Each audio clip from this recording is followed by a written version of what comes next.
Hi, coaches. This is Deb again, and I wanted to continue speaking with you about your brand, about identifying who you are. And so today we're going to talk about identifying your avatar. And avatar is a term that you'll hear used a lot in marketing conversations or training when the gurus talk about identifying your brand because the avatar is you.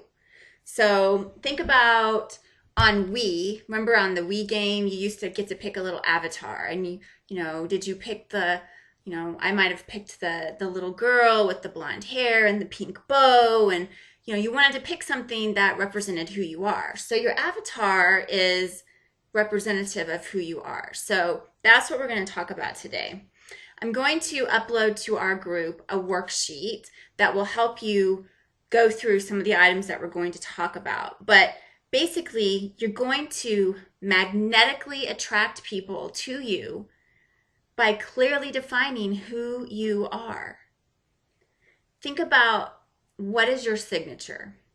Now, you can think of some top coaches, for instance, Fit and Funky. I mean, that's definitely a signature. That's definitely a brand.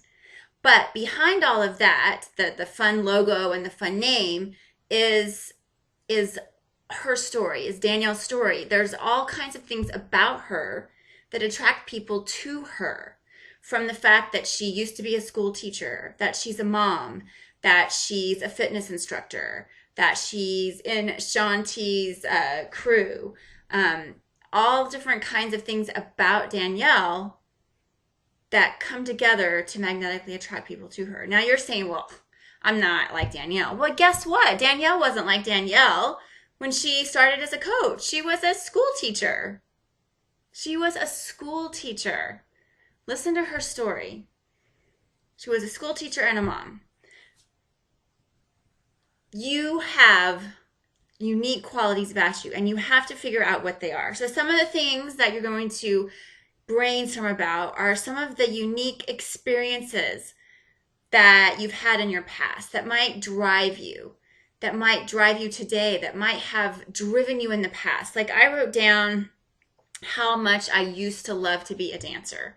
That was my thing. I wanted to be a Broadway dancer. Well, I'm not a dancer today, but that's a part of who I am. So don't put this down in terms of, well, how is that going to relate to my audience today? When you're filling out this worksheet, I want you to just think about it in terms of you, because I want you to get a really clear picture of you.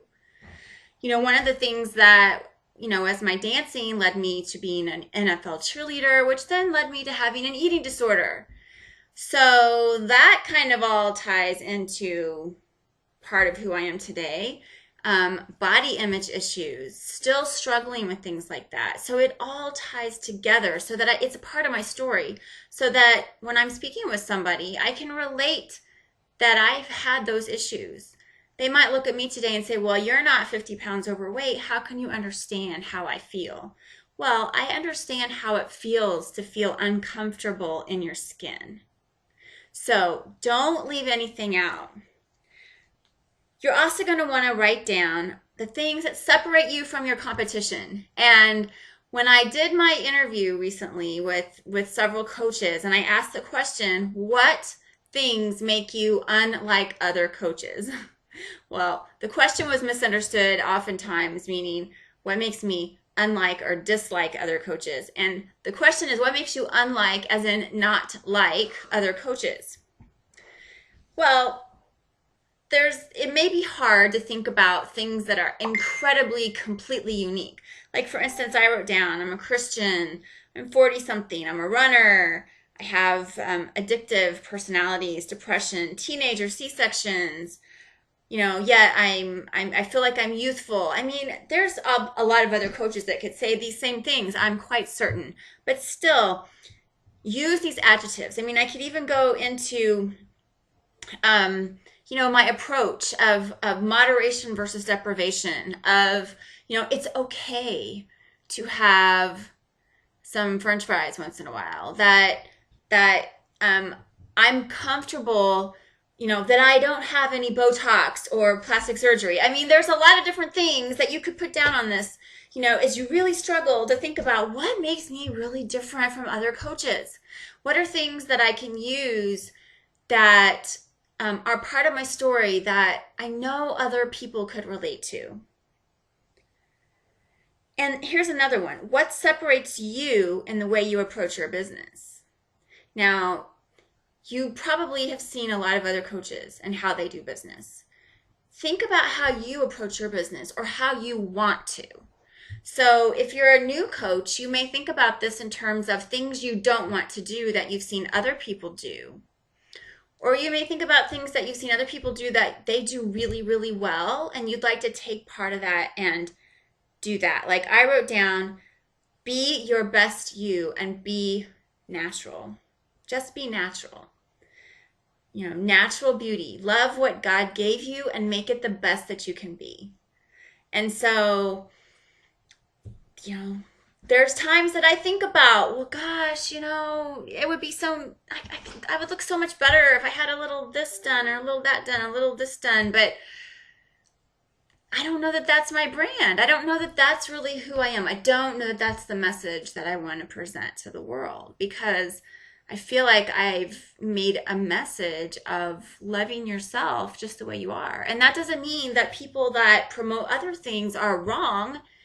They have a following based upon what their message is, right? So that's just an example that came off the top of my head. So you're going to want to get to, what is it about me that makes people want to follow me or friend me? And here's an activity that you may want to do. You may want to go to your Facebook page and ask that question. What is it about me that caused you to like my page? Or what are the things that about me that make you want to see what I have to post?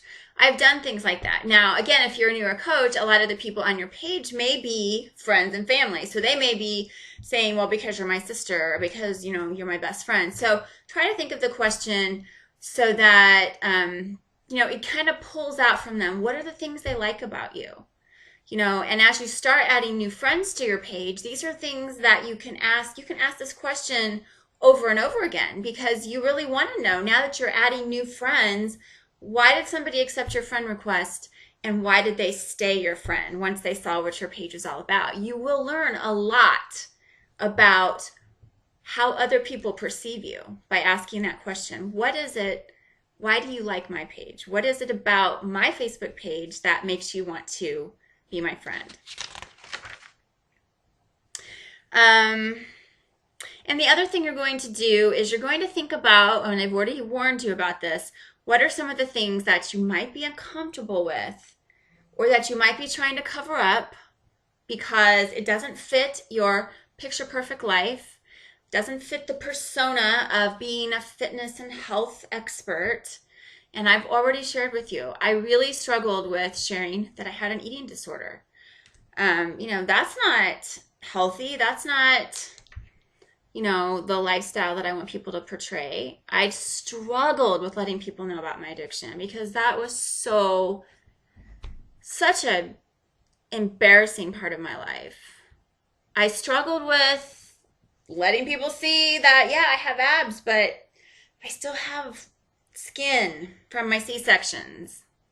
These are things that you might try to cover up because you want to be perfect. Well, why would somebody want to follow me when I have, this on my arms? Or why does somebody want to follow me when I'm clinically depressed and I still have to go to a therapist and get treated for that?